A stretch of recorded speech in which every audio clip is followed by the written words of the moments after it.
welcome to the last of this year's Insights webinar, where, driven by industry, we take a topical subject in the world of development and ask a specialist in their field for their professional insight. And today we're spoiled by the company of Sasha Edmonds, Chartered Architect and Director of the Norfolk-based Live Architects. Now, please remember, we can't field any questions during today's webinar. However, Sasha and I openly welcome any questions you might have after today's event. So we're here today to talk about the increasing requirement for housing developments to meet targets for energy efficiency, with planning and building regulations becoming markedly more stringent.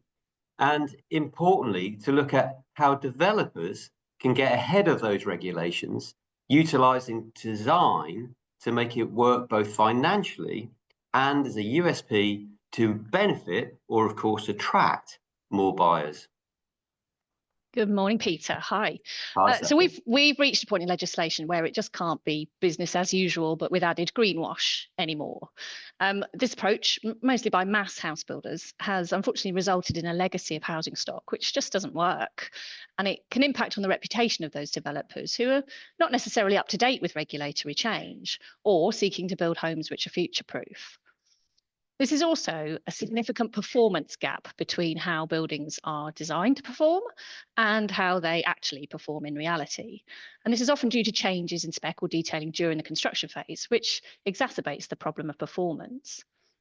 The introduction of the regulatory requirement to photograph and record construction as it goes along, which came in 2021, has really helped with that. Okay, Sasha, so why has this issue come about? So the realities of timelines of housing developments through design, planning, possible land sale, technical design, building regs, etc., means that housing developments being completed today may have been designed 2, 3, even 4 years ago, meaning that by the time they're complete, they're significantly out of date to the current energy standards. Many could be considered almost to need to be retrofitted before they're first occupied. I mean, that's actually a pretty depressing statement. It really is. I'll go into a bit more detail about that with an example, but the regulations continue to change, and alongside the 2021 regulation changes, which many developers are only now really catching up to, the incoming Future Home Standard, which is tipped to come in late 2025, means that the industry needs to do better and to make homes which are more future-proof. And I really believe that smaller developers are uniquely placed to be more flexible and able to pivot to a new way of thinking about development to make these changes work for them. Okay, but why would you suggest the current strategy isn't working? Well, I think the main crux of the matter is down to a lack of consideration for environment, and I would probably say building physics at the time of design. I don't switch off, I'm not going to get really technical about it, but in a nutshell, it's to do with how homes of the same design, placed in different orientations on different sites, will perform in relationship to the experience of living in those homes. The problem really stems from the way in which the design of developments is usually undertaken. The majority of developers will generally rarely invest in design beyond the minimum requirement to achieve their return, which is fair enough, and why would they if they don't need to? Well, doesn't that beg the question then? Do they or should they be investing more in design? How, for example, would the site layout or design affect the performance of a home? Well, if you don't mind, I'm going to share my screen and share a little example with you.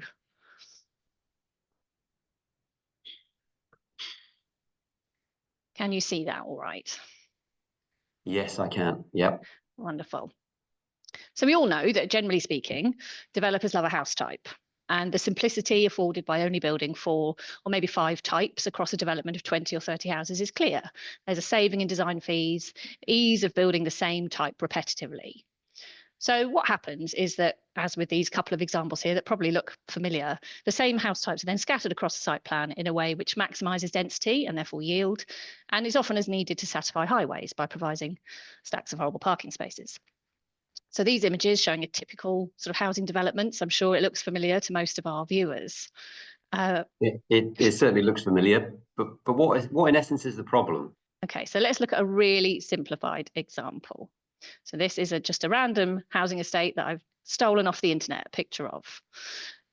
We're going to focus on these 2 houses right here. So first off, this house image, we're going to call this Bob and Jane's house, and it's a type A, and it has the living spaces on the back. It's a south-facing garden Big bifold doors, loads of glazing, lovely jubbly, premium plot because it's south facing. So if I can just interject, so on paper then, Sasha, this is what a buyer will want. For example, when we're undertaking an early site review to ascertain the GDV, almost by nature of the orientation alone, there's an added demand and therefore an added value. Exactly that. But in this instance, Bob and Jane's big bifold doors on the back here, as you can see, gets the sun all day. And so, sorry, bear with me. The problem is that their house overheats. And because they've got no shading over those back doors. And in the summer months when they're out at work with all the windows and doors closed, all that heat can't escape. And so it moves through the kind of open plan house. Generally, as heat does, it rises. And so it pools upstairs. And there's no way to escape because of the non-breathable insulation used in the roof, the lack of natural ventilation beyond kind of trickle vents and opening the windows. And of course, not everybody is comfortable with leaving their windows open. Exactly that, especially if they're not home during the day. Absolutely. Yeah. And so this leads to a really kind of common new build complaint is that the bedrooms are too hot. And over time, that heat and lack of ventilation upstairs can lead to condensation, mold growth issues, that sort of thing. Okay, so what can they do about it?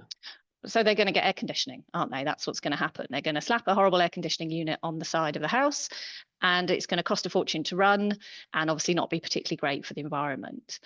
And obviously this problem of overheating is something that the new, or relatively new Part O regulations, which came in 2021, is now combating. So adding solar shading on the south and west side and providing a more robust ventilation system. But so as an example, sorry, interestingly, that almost sounds like a bit of a disappointment when you've just moved into your new home anyway. Yeah, and you think it's going to be great because it's south facing, that's what everybody wants, and actually all of a sudden you're just really hot all the time, and that's a bit of a problem. So let's look at the next diagram there showing how that solar shading can help. But so let's look at the next one. So over the road, this is the same house type A, but this time it faces north. And so again, that's showing our kind of sun path on the south side. And their back garden faces north. So the house type is mirrored essentially. So all those kind of big bifold doors are now on the back of the house. Okay, so that's not necessarily going to stop it from selling, but it won't be as popular. And therefore there'll potentially be less demand, potentially less value, or indeed it takes longer to sell, which in itself is a potential another problem. Absolutely. And so one of the common sort of planning principles here is pushing the houses close together either side of a road to give what the planners like to be a pleasant, active street. So streets that are overlooked. But what that means is that Phil and John's living spaces are still at the back of the house, facing that north-facing garden. And the frontage inevitably has smaller windows. They're facing the road. They're smaller for privacy, and because probably those spaces at the front are not their kind of key living spaces. And the proximity of that house to Bob and Jane opposite means that at certain times of the year, Bob and Jane's house will shade the lower part of Phil's house, and that's going to prevent solar gain. So Phil and John's house therefore gets very little solar gain from those windows at the front, but what they will do is they're going to leak heat from those big bifold windows at the back. And because the construction will have been sort of standard building regulations level of detailing and air tightness at the time, so nothing more, nothing over and above the regulatory compliance, there's going to be air movement caused by convection across those cold surfaces. Yeah, and that's familiar. I think we can all understand that cool feeling on your skin when you're sitting near a window, even though actually you're inside a fairly warm property.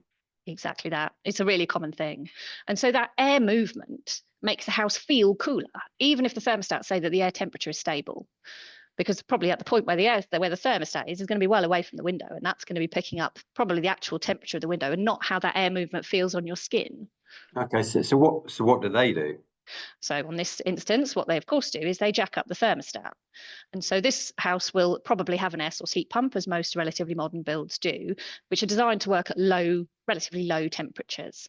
And the air leakage through all those poorly detailed junctions and around your windows and doors means that warm air, that low temperature warm air, is going to be leaching out. So they're jacking up the thermostat because they feel cold, and so they feel like they need more heat, right? Yeah, sounds familiar. Or indeed they layer up. Absolutely, or they layer up, yeah. But so what it means is that their running costs are inevitably higher because obviously air source heat pump is working really hard to try and combat those leaks and that air movement and that cold feeling. And the standard construction performance and the open plan spaces and all of these factors kind of come together. And so also the other thing they do is they close their trickle vents on their windows because they are thinking the heat is escaping through those trickle vents. And so over time, their internal spaces are going to become really stuffy. And so you've got increased artificial heating, you've got lack of natural ventilation, you're going to get condensation and mold growth in those spaces. Right. So almost inevitably, they're going to end up moving. Ta-da! Removals lorry. And perhaps Indeed. they're going to cite the poor performing heating system, poor build quality. And of course, this is going to be exacerbated by the neighbours telling them just how hot their house is. Yeah, rude, right? So I suppose overall, it might have been a potentially disappointing experience. And from the developer's point of view, in Phil and John's eyes, this might possibly tarnish the developer's reputation. Indeed, despite it being built to the standards that were correct at the time. So absolutely. So I suppose, is this a design or, as you would suggest, buildings physics issue? I think that's a really good point. So what's the answer? Is it simply a case of needing to have different house types for each different orientation? I think that's one option. But the difficulty with that is it could possibly result in up to 4 house types for each size and scale of house and each orientation, which might become unwieldy and probably negate all of those benefits that we just talked about to the developer, which come with the standardization of house types. The north-facing type is never going to be as successful as the south if the site arrangement follows that kind of normal pattern. Yeah, well, I suppose we've just covered that a south-facing home with a north-facing rear garden is always going to be less popular. Yeah, absolutely it is. And so one solution, I think, at this point would be to get developers to completely reconsider the way site layouts are arranged, to maximize the instances of the house types that work and sell, and to redesign those that don't. And it's quite a fundamental shift from a lot of developers, but given that it all happens on paper, it shouldn't really have too much of an impact on the developer in the long term, provided that density can still be achieved. But there are some wider issues here. So we've spoken about the timeline gap between the exact regulatory position and what's currently being built. And many developers now will be building houses which are being built to even pre-2021 building regulations, if they were phased developments. And so they might be surprised at what's needed for their next development if they're making this big jump. However, we are, unfortunately, I'm afraid, staring down the barrel of further updates to the regulations coming in late 2025 via the Future Home Standard, which you might have heard of. Now, there's a lot still up in the air about the content of this standard, but it relates basically to the government's net zero strategy, which was published in 2021. Now, I'm not going to railroad this talk into a full Future Homes Standard CPD, but it is anticipated that the building regs changes coming out of the standard might require all new homes to have mechanical ventilation systems. They will all have to use off-grid heating systems, so air source heat pumps, ground source heat pumps. They'll probably have to have a PV array to a given size. They're going to have to be more airtight than current construction, as well as other changes probably to the process. Now, at this time, it's not anticipated that fabric U values will be required to be any better than the 2021 standard. So with the inevitability of this, Sasha, it actually sounds like it could be a really big step change for some developers that are currently working to older regulations. It certainly is. Now, there's an anticipated construction cost uplift of around probably 4% per plot to meet this standard, and that's above the 2021 regulation standard. So if there's some developers out there who are perhaps still working on developments on the 2013 standard, they're going to be seeing really quite a big hike with these 2025 standards. Now, there is talk of a lesser standard being possible within the Fabric Home Standard, but we don't yet know whether the higher or lower standard is likely to be implemented. There's going to be a bit of governmental argy-bargy about that. But either way, the means of calculating the energy performance is likely to change from the current SAP calculation software. And what's also likely is that more information is going to be needed at design stage. And this includes things such as the exact manufacturer, specification and performance of the windows and doors is going to be needed at design stage. Now, your average developer is not picking his windows and doors when we're still in design stage. He's probably doing that further down the line. So it's a big shift. Yeah, so perhaps a lot more consideration up front and less deciding on things when on site. Yeah, exactly that. Developers are going to have to be really mindful of what's going to become increasingly difficult. It's going to become increasingly difficult to change anything about the design or specification of homes as they go along. And we all know that that happens regularly. Yeah. But what is worth bearing in mind is that the cost for achieving the necessary compliance for a change during construction will almost certainly outweigh the design fees to get it designed right in the first place. So it's really just a mental shift. They're going to need to work more closely with their designers upfront, provide all the upfront information, and then stick to it. So we recognise that sites are still being built out to old regulations. Would you imagine there'll be some kind of transitionary arrangements between these new regulations? It's very likely, although the exact extent of that isn't confirmed as yet. It's likely to be much less flexible than the historic transitionary arrangements have been, and any remaining historic transitionary arrangements are likely to be ended as part of this. So it's likely to be the case, for instance, that any dwelling on any site that has not commenced work within 6 months or a year after the new regulations come into effect will have to be to the new standards, which will have a big effect on larger sites with phased construction.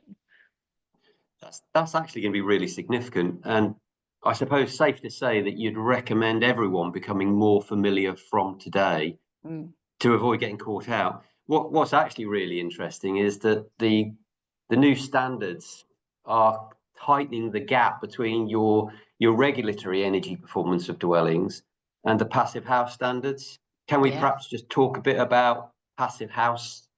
Could you give us some background for those that are perhaps unfamiliar with it? Absolutely. So the passive house standard has long been considered to be basically the gold standard of low energy housing design. It's really to do with the physics of how a building behaves and using quite a complicated piece of software called the Passive House Planning Package to model that behavior up front during the design phase, so way before a spade hits the ground. The standard requires special consideration to the design and the orientation of the build, making the most of naturally available heat from the sun while preventing overheating by adding effective shading where it's needed. The building is then monitored throughout the detailed design and construction processes to make sure that what gets built and its design targets are being met, so closing that performance gap. Now, obviously, certified passive house still mostly tend to be one-off builds. There are examples of passive house developments around the country. Housing associations in particular are very keen on the standard, and understandably, because of the much improved build quality, lesser requirements for heating, and so fewer moving parts that need maintaining, and low running costs for their tenants, dealing with that fuel poverty issue. So it makes them a really good, viable long-term social investment. And Sasha, you mentioned orientation earlier. How does this compare to for example, the regular development examples that you showed us earlier? I've got some more examples. Lucky you, Peter. I'm going to share my screen again. Don't say I never give you anything. Here we go. Right. Oh, sorry, skipped forward a bit there. Right. So what I have here on my screen. So on the left, we have a development called a place called Weston Park near Leicester by Butcher Bailey Architects. Now, this scheme achieved planning approval in 2023 for 20 passive house units. Now, what's interesting about this development is this followed a refusal on the same site by a different designer for the same number of units. And the refused scheme was much more like those kind of normal developments that we saw earlier, you know, windy road, houses scattered all over the place. And it was the poor quality of design that led to the refusal on this scheme, and it was specifically the switch to the passive house standard and subsequent more considered design, which was the biggest factor in them achieving an approval on this site. Now you can see that most of the homes are oriented in the same direction, using the path of the sun to optimize the location and orientation of the houses. Now, what you can also see is that some north-facing gardens were unavoidable, but they're definitely the minority, and those houses were designed specifically to be a different layout, to work better, still optimizing the sun despite that north-facing plot. So a bit further back in time, the development on the right is Carrabrick Meadow in Norwich, designed by architects Hanson Baron Smith back in 2017, so way before the government's zero energy targets came out. Now, this is a development of 14 certified passive houses, which was massively ahead of its game back in 2017 and ahead of that net zero strategy. And I can see that all of the houses are obviously orientated in the same way, and they're all south facing to the rear. So there's no GDV spoilers. There's added value and likely to be easier to sell. Exactly that. So there's only a handful of north-facing dwellings on either site, and often I'm afraid these tend to be the social housing provision. because that's sort of how that works. And there are only a handful of house types on either side. So also really ticking that kind of standardization box, which we know helps keeps cost under control. Now, it's immediately obvious that these don't look like normal housing developments, particularly due to their setting amongst the trees. But if we look on the next page at these completed photos of Carrowbrick Meadows, like this is a really lovely place to be. I mean, I don't think anybody would not want to live somewhere as really incredibly attractive as this. That's actually quite stunning, isn't it? It's really, really beautiful. But these houses are not complicated. They are simple 2- and 3-story rectangular boxes, because that's what works best for passive house. So it's all down to form factor. So keeping those junctions at a minimum and keeping a really regular shape keeps that thermal envelope really tight and prevents the heat loss. So it really is all down to good design and to thinking about the houses and the sites differently, rather than trying to kind of shoehorn these low energy or passive house strategy onto the normal way of designing houses and sites. Okay, so what are the benefits to implementing designing passive houses? So interestingly, a lot of the strategies of passive house are those which we've just spoken about relative to the Future Home Standard. It's just more so. There's no denying that the main benefits are, of course, to the end user. So passive houses have exceptionally low running costs, very low energy demand. They're proven to be very comfortable and healthy internal living environments. South-facing living accommodation allows the occupants to maximise that solar gain using that free heat through the spring, winter and summer. But solar shading on those south and west sides, such as even just a simple timber pergola or a simple aluminium fin over the windows, can reduce the internal house temperature by up to as much as 10 degrees in the summer, reducing that overheating risk. Now, if it's 35 outside, reducing your internal temperature to 25, that's a big leap and it's not to be sniffed at. Now, it's already a requirement under Part O of the building regulations as of 2021 to put that solar shading on. But as we said before, developers who might be working on the older regs might still not be doing that yet. The other thing is positioning those kind of functional rooms, so utility rooms, plant rooms, bathrooms, on the north side, which provides a thermal buffer between that cold north side of the house and the living spaces, keeping the heat where it's needed. Mechanical ventilation system with heat recovery keeps fresh air circulating around the house, reduces heat loss in winter by recovering the heat from the extraction. So it means that even with the windows closed, you're still getting fresh internal air and maintaining internal temperatures, whether that's cool in summer or warm in winter. Do you know that this almost sounds just like common sense?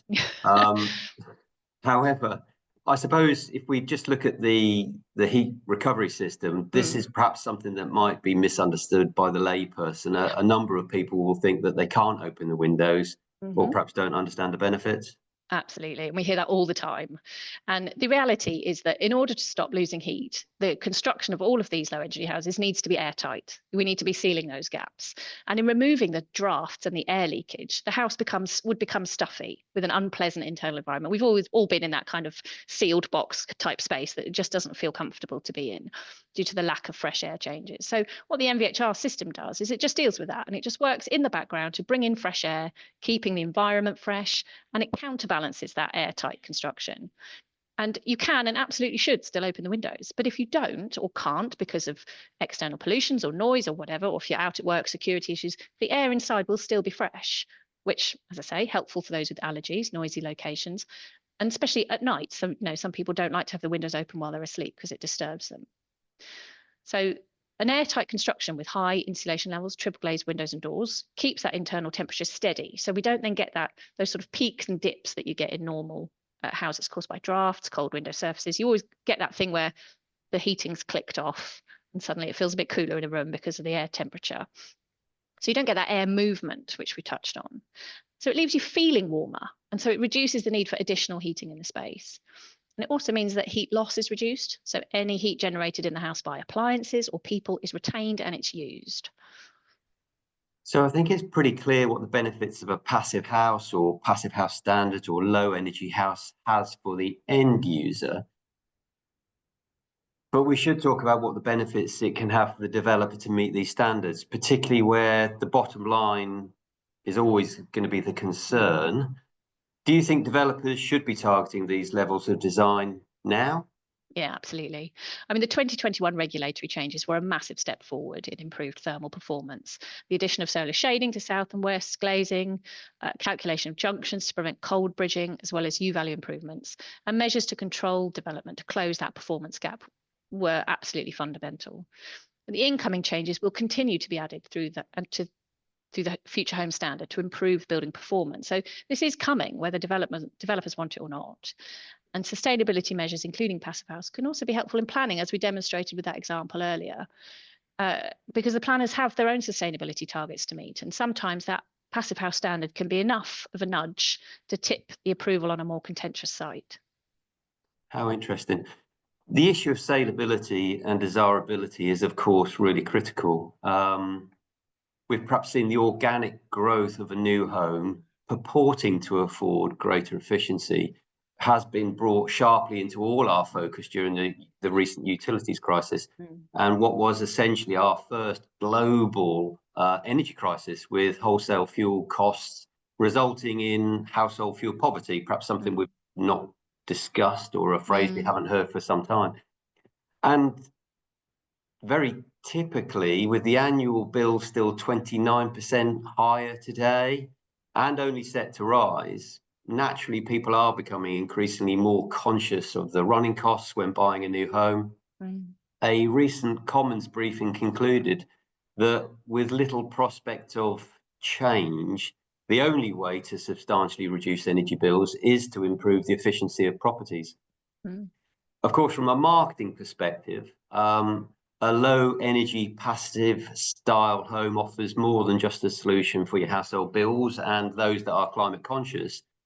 The removal of allergens might appeal to those that suffer from hay fever, and mitigate the need to leave windows open, keeping noise, bugs, perhaps burglars at bay. And so I suppose if houses with low running costs and demonstrably improved living comforts are to become the norm, then surely developers might want to get ahead and take advantage of what is an unavoidable rising demand. Absolutely. I mean, what we can't deny, of course, is that there are higher build costs associated with all of this additional work, but they're becoming the norm anyway, so there's no avoiding it long term. And in a saturated developer market, developers looking to set themselves apart and build their reputation might consider these to be investments worth making, to be leading the pack rather than following. Brilliant. Sasha, plenty of content today, plenty to consider. How would you summarise it? I think the key takeaways for considering whether low energy design or Passivhaus are right for your development are about considering how to mitigate the inevitable cost uplift. So some things to consider would be whether there's potential for more units on the site as part of a viability argument with the planners, which is an interesting thought. Whether there are cost savings to be made due to increased opportunities for standardization. So fewer house types with the same orientation, subject to design and planning, of course, both allowing for ease of construction, but also keeping consultants' fees down because we're only modeling 1-2 sets of housing rather than 7. Investing in good quality building fabric is going to reduce the spec needed for heating systems, which are, of course, a high capital cost to developers. And the more considered build processes will inevitably reduce snagging and post-occupancy warranty issues, which can also be a really big drain. So all units are better, more saleable, due to the better aspect and performance, which has got to be a good thing. Absolutely. Sasha, well, that concludes today's detailed insight into embracing Passivhaus and low energy homes. No longer the future, but now planning fact. If you have any questions for Sasha or myself, please don't hesitate to get in touch. That just leaves me to say a huge thank you to Sasha. Oh, you're very welcome. And thank you to everyone else for joining us today. Thank you. Great to talk to you. Thanks.